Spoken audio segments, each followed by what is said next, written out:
Hey there, folks. Micah Curtis here, and I have a guest with me today to do a bit more of a superhero discussion. The last time that we did this, I had Grindstone's social media manager and the writer of Black Rhapsody, Serena, with me. And this time, I have Octavius, the writer of Human Shield, with me. So, Octavius, say hello to all the good people of the internet and some of the bad ones. Hello, people of the internet. I am Michael Octavius. So, what we're going to talk about today is one thing that I have found interesting, at least in regards to discussions about the comic book industry, is comics are in a weird spot. Yeah, there's oftentimes this really weird idea of what people think a superhero should be doing, and it's often clashing with what superheroes have classically done as they basically do their jobs. So we're going to talk specifically about one element of it that has been disturbing people, and oddly enough, it's with our old friends, the X-Men. So this is such a stark contrast. So X-Men '97 is out, and I would imagine like most people our age, you were probably a fan of the X-Men animated series, right? Oh, absolutely. Yep. So Love. and '97 is doing a pretty decent job of kind of carrying that on. The animation could use a little work, but but the story is solid. But the stark contrast for me is looking at that show and then even going back and watching like the original animated series, reading the old comics, and now looking at current X-Men comics where they, I shit you not, are flat out just murdering people, which seems so antithetical. And that's something that I wanted to discuss with you today. And it'll of course go into just like how superheroes should operate in general. But being some that I know that you're somebody who loves the classic way that superheroes are approached. You wouldn't be writing for Reconstruction if you didn't. What is it that when you see superheroes that previously used to value life just start killing people left and right? What, as a fan of the genre, what is that when you see that? What does that do to you emotionally? Like, how do you feel whenever you see that sort of stuff? I mean, it honestly makes me feel like the industry as a whole has become a bit jaded. You know, if you're going to have to kill a character in any kind of story, it should be impactful. It shouldn't just be, senseless. It should always be done with purpose, especially if it's a character that's, at least somewhat well known. Um, and I mean, like, we've always had characters that did cross that line. That's kind of the Punisher's whole shtick. Mm-hmm. Um, but then we've also had characters which, like, my favorite superhero growing up was Spider Man. So, Spider Man, absolutely, Peter Parker can knock somebody's head off if he goes all out. But it's that restraint, that, drive, that determination to be better than the people that made him, um, that really spoke to me. And I am so sorry my cat decided to walk in and start talking to Oh, me. that's perfectly fine. I have a feeling the people who watch this aren't gonna mind it at all. But yeah, I mean, like, we've always had those characters that, treat life cheaply, that are sometimes a little better than villains themselves. But, you know, for every one of those, there's 10 more characters out there who value life and go out of their way to ensure that they even protect the lives of the people they're trying to stop, the villains that they're trying to capture or whatever. So, seeing characters that do that or that don't do that anymore, that, have basically just given up on that, sanctity of life, it's kind of depressing, to be honest. Yeah, I remember a point in time when like having characters that would cross that line was a big deal. And this is a weird thing for me because I kind of feel like a lot of people project their ideas of people who write comics onto the people that write them sometimes. Sometimes they're correct, sometimes they're incorrect. I think it's a case by case basis. And in that regard, like people will often say that like comic books are author wish fulfillment, which I guess I can see. You know, I've got a couple of books in the bag already myself, so I could maybe see how that goes. But I think that, at least in my opinion, when the issue that starts to happen is that people say to themselves, "I don't like this thing that is bad in the world, so I will have character that I like kill this bad thing." They don't really seem to see the repercussions of the action. Do you remember the? Did you ever watch the Justice League cartoon by chance? Oh, absolutely. Yeah. Did you? Because I remember like the big thing about the Justice Lords, that arc was the fact that the murder of Lex Luthor is essentially what started the downturn into something far worse. And I really feel like there's a lot of people that don't really consider what a world would be like if people in masks just started killing people, whether they be criminals.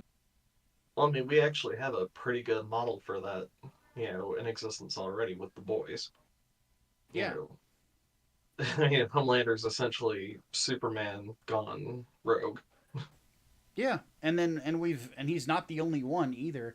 I mean, we've also, since Invincible has gained popularity recently, Omni Man is another good example of that. Um, and of course, and Invincible toys with it a lot too.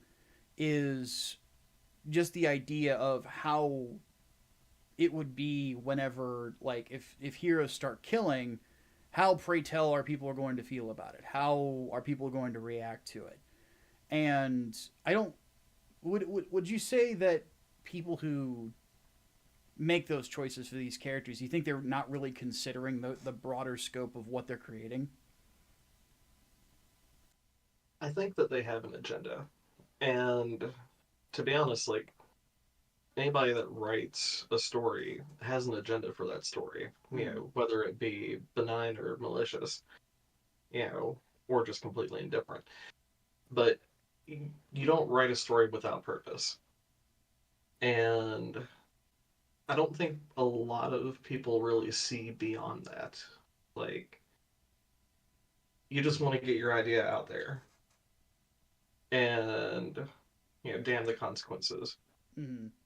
But no, I agree with you. They're like, people don't really consider the broader scope, especially when they're dealing with iconic characters. I mean, while yes, it's hard to break into, business with like a fresh story, um, that hasn't been done before. So it's easier for people to, get in on the ground floor of like, comic companies, work their way up to actually becoming a writer for a series for an already existing character, and then that's when they think that's their big break to do the thing they always wanted to do. Yeah.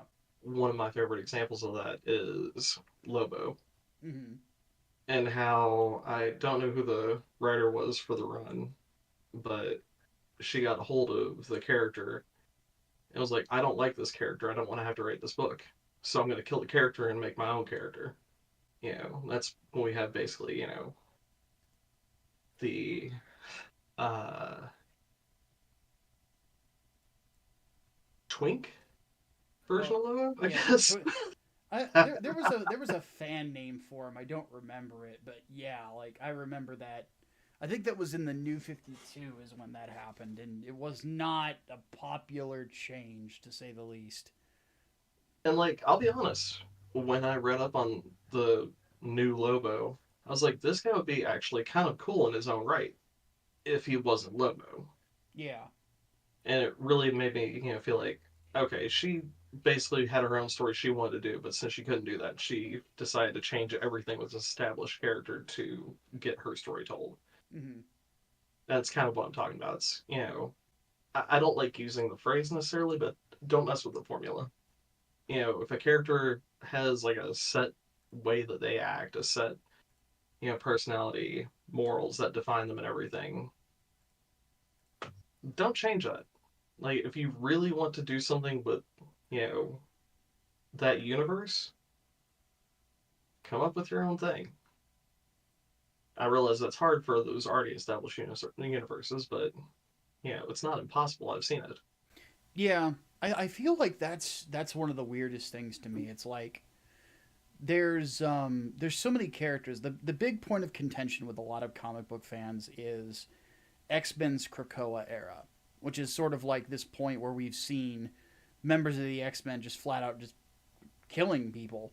And there's no question about whether or not the people that they are killing are like evil people, but the people that are doing it and the methods that they're doing it are just kind of shocking. Like they had Nightcrawler teleport a dude into the vacuum of space and leave him there.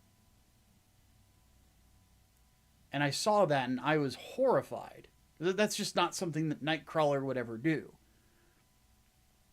You At know, least not without a major psychological break of some kind. yeah, exactly. Which, I'll be honest, I'm not up on the newer X-Men lore. I've read a bit about like the Krakoa, you know, era and everything, but I'm not super familiar with it. I do know that some characters have had their negative, personality traits pushed to 11 in it. Like, from what I'm to understand, Cyclops is even more of a douche. Yeah, which is saying something. I know, like, Because you can be good at something. You don't have to be the best at being a douche. yeah, no kidding. That's one thing that I always found really weird because I feel like Cyclops is one of those characters that really they started this with, where they kind of played with the idea of introducing villainous aspects to a character or making them a bit more extremist in some method, and they don't really realize that they're just straight up turning the character into a villain, and then you just basically have to do it. You have to make them go full evil at that point. It's the same thing when they did the whole thing with the Superior Spider-Man, where they had Peter in or taken over by Doc Ock, like mentally speaking, and Right. he's And that just doing actually, he just starts fucking killing people. It's like, well, Spider-Man just killing people is gonna kind of change the dynamic of New York City. right. Now, that said, though, I do like the direction that they took that, because this was Doc Ock. He was a longtime Spider-Man villain, and through looking through Spider-Man's eyes and living his life and everything, it changed him for the better. Yeah, It was kind of his redemption arc, even if he wasn't physically there, you know? and in some ways, like, and the funny thing about Superior Spider-Man, I'll never say it was a bad comic. I don't really think it was. I thought it was all right. It was at least trying to have its head on straight. Yeah, Like the reaction to Spider-Man killing people was, and at one point him getting the Venom symbiote again, was the Avengers are suddenly come calling. Because that's that's an appropriate reaction. Okay, Spider-Man just killed somebody. Spider-Man doesn't kill anybody. What's the we can't have that. But with this whole X-Men thing, it kind of seems like there's there's no reaction to it. It's like, oh well, they've just started murdering people. C'est la vie. It's like, no. like it's an abrupt shift. There should be, you know, repercussions to that. Socioeconomical repercussions for, considering the fact that this is a large group of mutants Yeah, that have suddenly, basically gone back on their principles, or at least extremized. I don't know, but they've gone to the extreme with their principles. yeah, and not in the fun extreme like in the '90s where everything was extreme. Oh, we Uh, don't need to bring him up. Please don't bring him up. You know who I'm talking about. yeah, I know what you're talking about, but as it stands, like that is yeah, they become extremists, and you can't have the X-Men just suddenly start acting like the Taliban and not, start raising an eyebrow over it. And this is sort of like the weird thing for me is I really feel like there is this weird thought process where the superhero has been deconstructed to a point where too many people are questioning whether or not um, we should be keeping these things like superheroes don't kill or things along those lines. And they just like, it's old, let's get rid of it, without really considering the idea of, um, what it means for a vigilante to just straight up off somebody. I mean, like, when you get down to it, the superheroes are basically just personified ideals. Mm-hmm. You know, Superman, since his inception, has always been meant to represent the best traits of humanity, even if he's not a human. And he's always, supposed to be, the upholder of truth and justice and, well, the American way, but we won't go there on that one. Yeah, that's a whole new another kettle of worms. Right. But, he's always meant to be that ideal of, morally, this is what you should aspire to. And, like, even other characters like Batman and Saving Wolverine, characters who are trained and equipped to kill, but at least for the most part, have managed to avoid doing so because they stuck to their morals. Yeah, and I really feel like going beyond that is like it's a dangerous thought, and it's something you got to think through. Like, It's something that has to be built up. yeah, Like, if character development is absolutely, like, that's what I'm looking for. It's key. yeah, It is what makes a good story is to have characters that, you know, are faced with situations that, while they might be blown out of proportion because it's a superhero story, are they can still be equated to situations that, any normal person can face. yeah, And it's how they react to it that makes the story.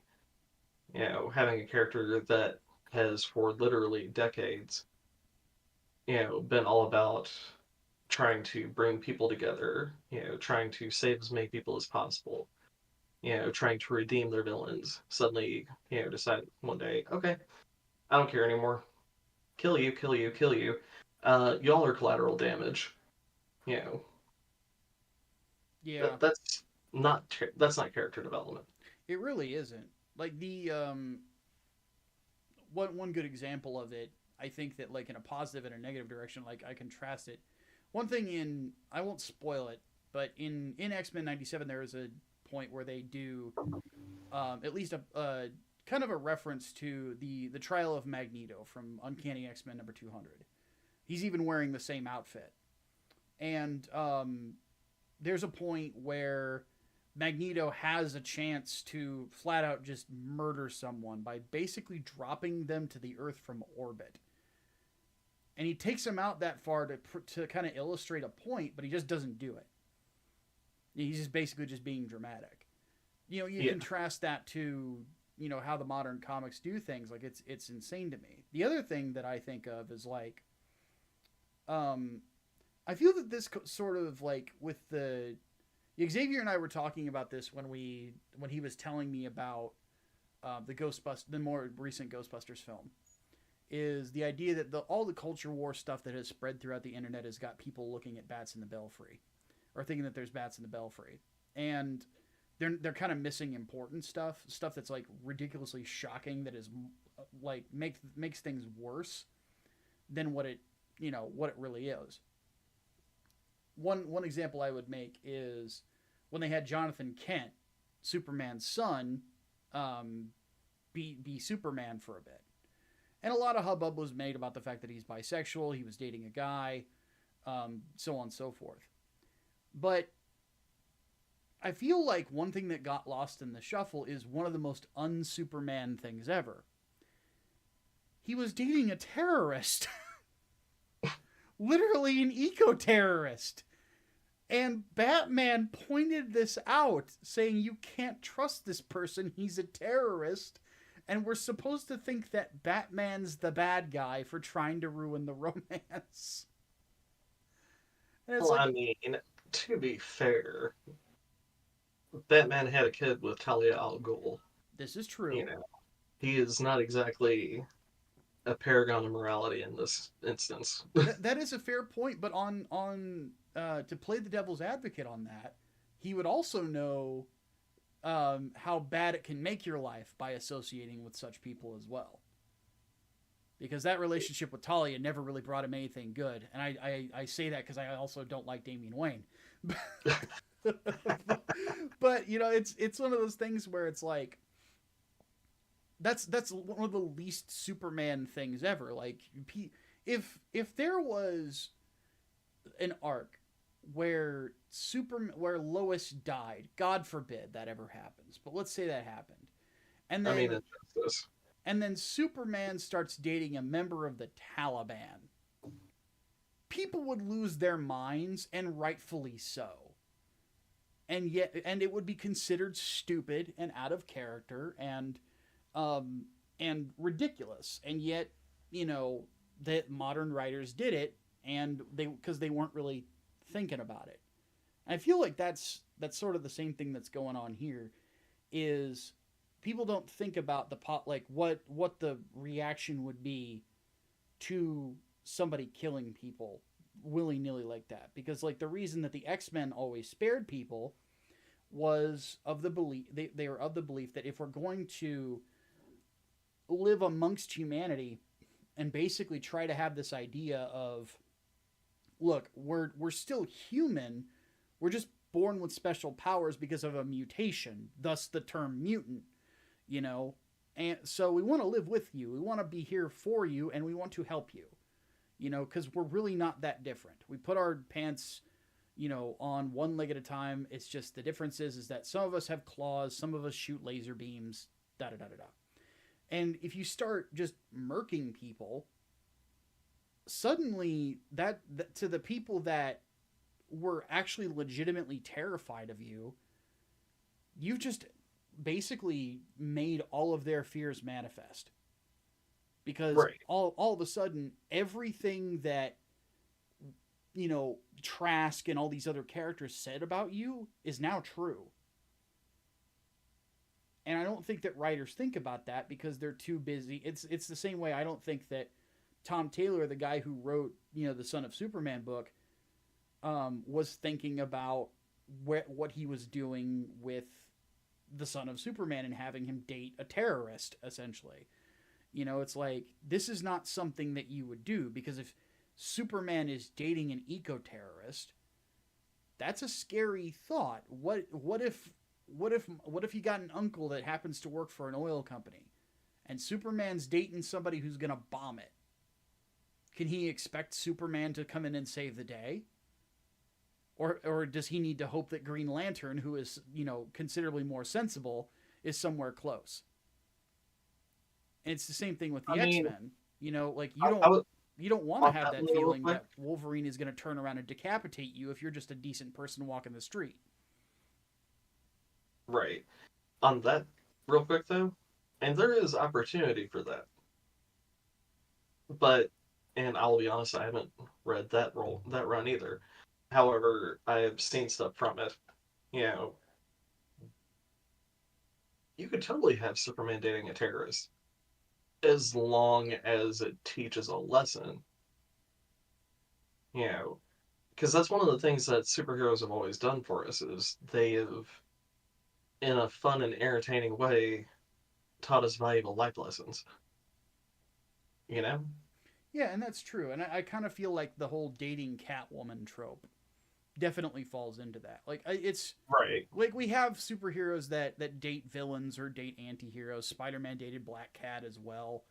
And it happens, but the one thing that you consistently get is that the hero is never okay with the morally wrong things. Whereas in the Superman case, he didn't give a shit. It's like, it's my boyfriend. I was, you know, it came across as very cringe. And I think the reason that the writer did it is he felt very strongly about having a Superman that was in a relationship with a man, and he felt very strongly about having a Superman that was associated with somebody who cared about the environment. But in this particular case, it's like, it's one thing to have. Yeah, I think it would have been a lot more interesting, like you said, to have this,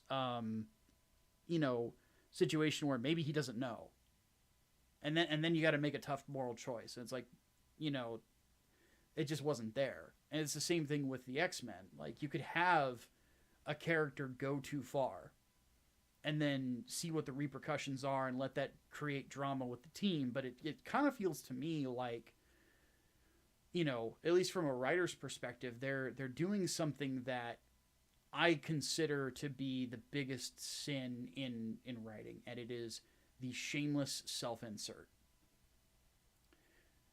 I have to agree with you on that. That is pretty terrible. Yeah, I've always hated it, and it always bothers me because I really feel like comic books can be used to tackle social issues in an intriguing way. I'm not of the opinion that a story cannot have some sort of political influence. My book Inglewood has it. I will freely admit it. Because I'm originally from the Chicago area, the gang violence has always disturbed me, and the fact that sometimes it's not a priority has always disturbed me. So I created a superhero that can illustrate some elements of what's going on there, but still have fun superhero stories, and use it as a template for something else. And then, of course, there's other examples of how politics are used to make interesting stories.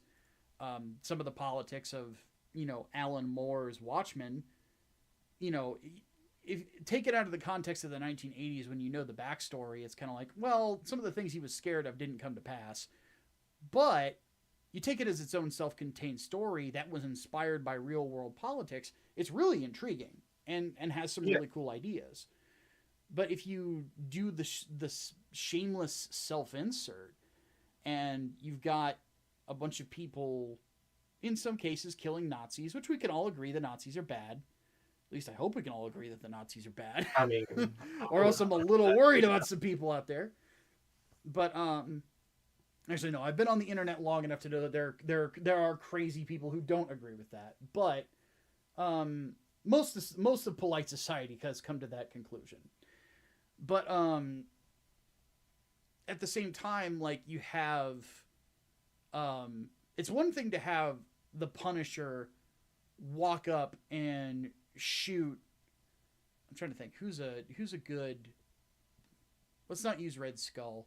I'm of the opinion never kill off the Red Skull. Because he's one of the best villains ever. Let's actually use the Executioner from X-Men, because he was actually in X-Men 97. Let's say Punisher kills him. It's kind of expected, because that's what Frank Castle does. He sees some mutant kid get shot by this asshole. He grabs an M4 and just zips one right through the fucker's head. Makes sense. It's what the Punisher would do. If Venom was there and he ate the motherfucker's head, you expect that because that's Venom. If you have Kitty Pryde do that, pick up a 9mm and zip one through his head, not in character for Kitty Pryde. That's not what she does. Not at all. Now, she would phase him into a brick wall and have him stay there until the cops got there, but not the sort of thing. Just make sure he's not in life-threatening harm. Exactly. So I kind of feel like that's the problem with that sort of shameless wish fulfillment or shameless self-insert. And I really feel like that, at least that's sort of like where this is all coming from, is like people see terrible things in the world, or just things that they disagree with in the world. They wish it didn't exist, which, everybody feels that way about something. But they use these characters to do that, and they don't really realize is that, and this I think is the big thing that'll lead us into our discussion of what we're doing with Reconstruction, since you're a part of that. the basic idea that we write for an audience. And I think that some people out there have kind of deluded themselves into thinking that they don't write for an audience when everybody does. We sell these things. And as such, people seem to lose the plot, for lack of a better term. Or maybe that's a really good term to use. I don't know. I mean, it actually kind of fits, to be honest.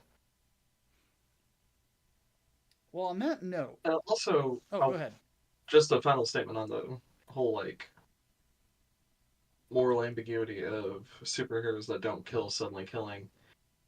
Killing is a very final solution, Mm-hmm. to a problem. Like it's, Punisher doesn't have a rogue gallery because he's killed them all. Um, but just deleting your problem does not necessarily make it go away. And the whole moral of like having superheroes that don't kill because in some cases they believe that there's good inherently in everyone. I mean, Batman has let Jokers survive for countless decades, you know, and multiple timelines. And Yep. we've even had timelines where Joker has redeemed himself in some ways. You know, there's a lesson to be learned in that you can't learn just by killing the character off. Whether that lesson be, well, you should find a better solution than just locking this dude up in a place he's going to break out of in a week, or oh, this character really finally learned their lesson and they turned things around and they actually became a productive member of society. Ish. Yeah. It's still, there's a lesson there. Killing somebody off is just ending that story. That's it. I really feel like there's things that it's interesting you bring that up because I've the aside from comic book stuff, the other big thing that I talk about on this channel of mine is Gundam. And a big part of that story, especially certain Gundam stories, is the cycle of violence and how it goes and how there needs to be something that comes along to stop that. And I always kind of felt like superhero characters, some of them like that is key to their idea is that vengeance begets vengeance, violence begets violence. That's kind of a thing that Wolverine goes through, right? um Right. and it feels like the superhero is a character that has an understanding of that, that if I do this, it's going to create a bigger problem down the line that I wasn't ready for. Because like I'm of the opinion Batman ever kills the Joker, that gives everybody in Gotham who ever has come across as villainous, it gives them an excuse to start legitimizing themselves because they can paint Batman as a murderer, and now they can paint themselves as victims, which would be an interesting story. Um, I wouldn't mind because my thing is like I wouldn't mind if the Joker died. I like the Joker. Joker's a great character, but if he died somehow and Batman was the fall guy for it, that could be an interesting story. And of course, they do another story with playing with the death of the Joker in Batman Arkham Knight, and of course, that's how Arkham City ends. And there's really cool elements that you can do with that, and kind of how it affects Batman's psyche. But yeah, I just kind of feel like they're pulling the trigger too much on it. They're not really thinking about it. They're not really thinking about what the audience is going to think about it. And more than that, I guess they've convinced themselves that the audience doesn't matter. And that, just being somebody who has performed on the stage, who has done radio work, it feels like now that I think about it, like through most of my life, I've been somewhere in the arts just about everywhere because I've played in bands, all this other stuff. Um, Kind of makes me wish I had taken the path to the orchestra, but I have not played trumpet in years. Regardless, um, a big goal of Grindstone Arts in general, but specifically in regards to the the Reconstruction universe, is to reconstruct, because we've had way too much deconstruction that really doesn't go anywhere, and it kind of just works to take the piss without really thinking about um, what it does. We're looking to build that back up, to get back to basics, that the basics that the superhero industry has really been missing for so long. And for those who don't know, and maybe many of you still remember, a little book called Peregrine Wings of the Falcon. For the Reconstruction universe, that was step one. An introduction not just to Peregrine, who, it's fair to say since she's the first, she is the flagship character, but she is the first of many characters to be introduced from this universe that basically bring things back to basics. Great superhero stories, intriguing superhero stories with characters you can relate to, and they're not pulling this crazy BS. And it's done, it's obviously us expressing ourselves, because I'll be writing a Reconstruction book at one point too. But it's on top of that an idea of creating superhero universes where superheroes are superheroes. They're not trying to be something else. So with that said, we're going to talk about Octavius's book that as part of it, called Human Shield from the Ashes. So go ahead and give the basic boilerplate. Boilerplate? What? I'm turning Japanese or something. I swear. Like my L's keep turning into R's. But give people the boilerplate idea of what Human Shield is right out of the gate. Well, Human Shield is, first and foremost, he is a man who really shouldn't be alive. Um, he had a very rare form of a degenerative disease, ALS. I don't know if you're familiar with that. Um, ALS is also called Lou Gehrig's disease, right? I believe so, yes. Okay. Where essentially, like, the myelin sheath for the nervous system breaks down, and over time, you lose control of, like, your extremities. Uh, Eventually, in its later stages, you know, you're not just wheelchair bound. I'm doing the same thing now. um, um, Internal organs will eventually, begin to shut down because their autonomic function is disrupted by this, and you're essentially trapped in your own body that is slowly dying. And it's a very terrible disease. Um, his is somewhat unique in that, whereas most people will, you know, discover they have it in like maybe their late teens at the earliest, typically in their 20s. Mm-hmm. He was born with it. And while it wasn't, full blown, like he had no motor control whatsoever, as he grew up, um, he did progressively start getting worse to the point where about 11-ish years old, he was wheelchair bound. Um, Coincidentally, around 11 years old is also when a attack happens on his hometown of Buenos Aires. And if it wasn't for his power activating at the moment of that attack, the city would have been completely destroyed.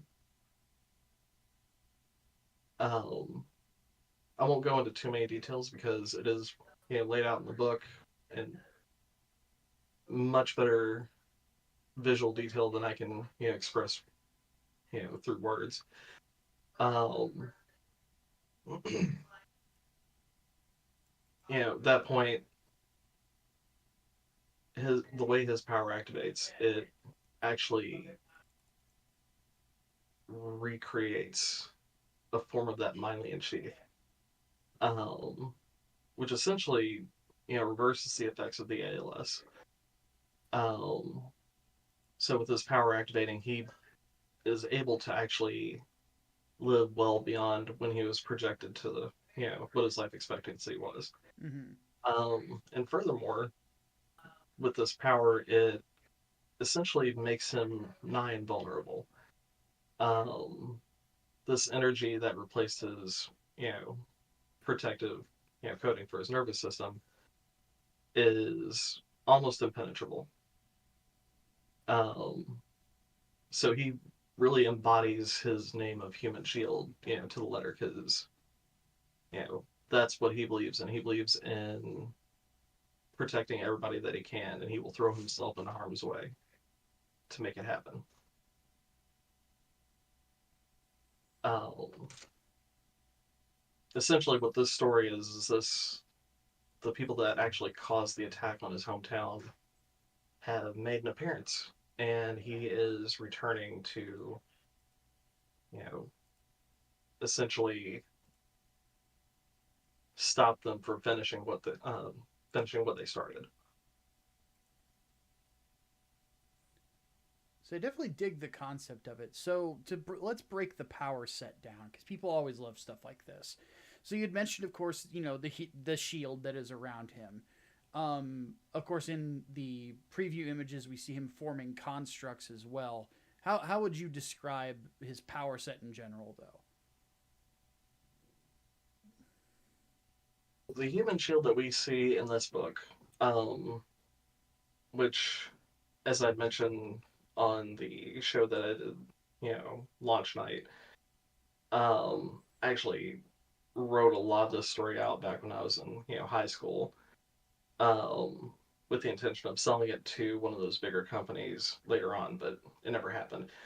Um, at some point during his story, he essentially loses his power, and the nerve damage caused by that sudden reversal of you know the beneficial parts of his power, um, prevents him from being able to do everything he used to. So he ends up getting gadgets developed by somebody at Starport that allow him to essentially access forms of the power that he used to have.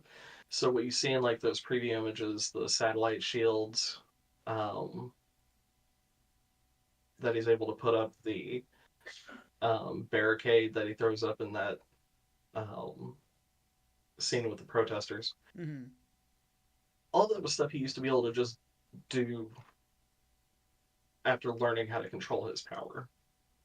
Um, but essentially, what we have now is, you know,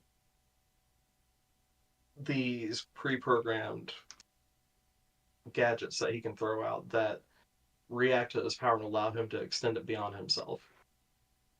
There are other powers and other gadgets that are not really shown in um, those preview images. One of the other things I'm kind of proud of, because it was actually a bit of a dramatic point in his story, is that he was also given two revolvers that use specialized ammo that allows him to actually envelop the bullets in that barrier, Mm-hmm. which essentially gives him access to like trick shots. He can ricochet things off walls. He can harden the bullets so they can penetrate through, barriers, concrete blocks, what have you. Um, and having access to was obviously um, a fatal weapon.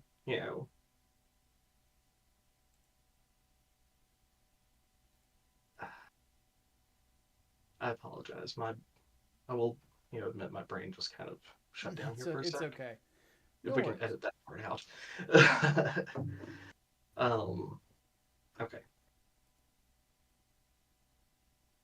Having access to a lethal, option, he's kind of faced with that moral decision of, well, do I go for the easy option of just erasing this villain from existence, or do I stick to the morals that I chose to uphold when I took this name and, you know, find non lethal ways to use this? Yeah. Um, so that kind of becomes a really big part of his, core being, having to wrestle with the fact that at any moment he can make the lethal call and choose to put somebody down, but he always tries to find a solution to prevent that from having to happen. Which, of course, classic way that superheroes should do things, at least in my opinion.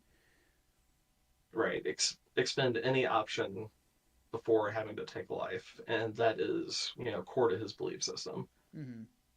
What would you say are the biggest inspirations for a story like this one? Well, as I mentioned before, I grew up absolutely loving Spider-Man. I loved X-Men too. I watched the cartoon all the time, but I read more Spider-Man comics than I did X-Men comics. So the whole with great power comes great responsibility, um, definitely played a part in creating this character because with his power, he is pretty much indestructible. If he chooses just to use his power for himself, nothing can break through it.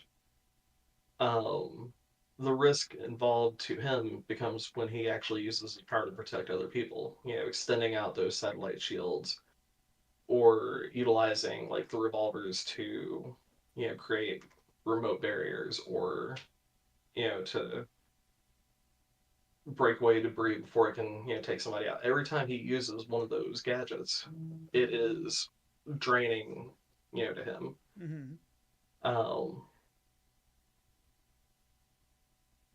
so yeah, I mean, like I said, with the with great power comes great responsibility thing. That's kind of the way he is too. He has this power that he could use such selfishly, and you know you'd be hard pressed to find somebody that can actually stop him if he becomes a villain. But he never would because he was taught early on to uphold that responsibility and to protect his fellow person.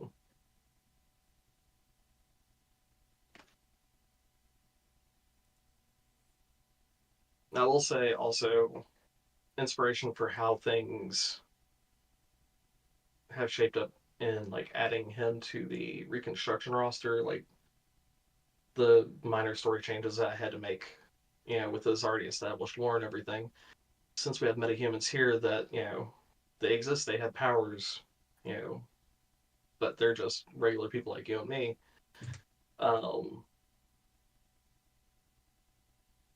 he's gonna, and that's where the X-Men inspiration comes in at, because he's Mm-hmm. gonna have to deal with that too. He's a very public, figure, and the way that they've introduced him into the story, him basically taking over for Silver Falcon, he is one of the more central figures to the superhero community in Reconstruction. So as much as he wants to uphold his own responsibilities, he also has to uphold this image that Silver Falcon has created. Um, and basically kind of show the world that while yes, there are metahumans out there that have ridiculous untold power, they're using it to protect everybody, you know? And like we were talking about earlier with the X-Men, that was kind of a core part of their belief system, Xavier's belief system for them. Yeah, absolutely. And especially because, like, one thing they were trying to avoid, of course, was a registration act, which is a part of the story in Human Shield as well. Correct? Correct. Something that I had like talked to Xavier about early on was, that we should have something like a metahuman registration act because it makes sense in a world like ours. Firearms are registered deadly weapons. If you have somebody that literally has firearms, you would want them registered too. Yeah. So that's part of what is driving the conflict in Buenos Aires is because the current president in that story, um, is trying to use this metahuman registration act being pushed by the UN to essentially build a list of people he can, turn into his personal army. It's always, I don't know why. Maybe it's just a me thing.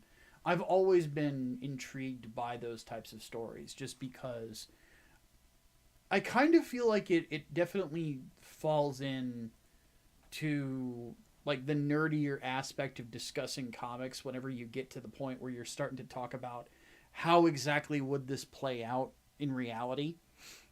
And I really don't I feel like, because we've seen it with the X-Men, we saw it with Civil War. It's obviously something we're going to be examining in this book. It's one of those neat things because, well, and Invincible does stuff like that too, where it's like, how, pray tell, you come up with the question of like, who watches the Watchmen, and so you've got it in Alan Moore's book too. It's the question of like, how, pray tell, do you have accountability, but how do you have this how do you have a level of accountability without infringing upon the rights of the people who have these abilities, da da da da da. Yeah. So one thing I will say, folks, I am excited the fact that we are publishing this book. I know that the campaign's had a bit of a slow start. It happens sometimes. And what we basically wanted to do today was, aside from just talk about cool superhero stuff, we wanted to introduce you to Octavius. He's somebody that has a lot of passion for this stuff. He's somebody that especially has a lot of passion for making this character as good as he can be. So, hopefully you guys, if you have not checked out the campaign, obviously you've seen images from it, as we're talking about this. But, the link to the Indiegogo page is in the description as well. It's one of those situations, folks, where I can obviously speak as the president of the company that our endeavor is to bring you guys good stories, and I do not put forward a story that I do not have any belief in. And I think that Octavius is a guy who's coming in here and he wants to be a part of what we're doing, wants to be somebody who can bring you guys a story that's interesting, that's fun, with characters that you're going to enjoy the look of, you're going to enjoy the design. Plus the art, going into the design thing is great. I really like how Mannix has this, how would I describe it? It's almost like in some ways, it seems very inspired by John Romita Jr. But his style is much cleaner than J.R. Jr.'s is. And then, of course, we have Farah Nurmaliza, who was the colorist on Peregrine, returning to work on this book as well. So that is my pitch for why people should buy it. Octavius, do you have anything to add that you haven't said already that you'd like to say to the folks before we bring this to a close? Well,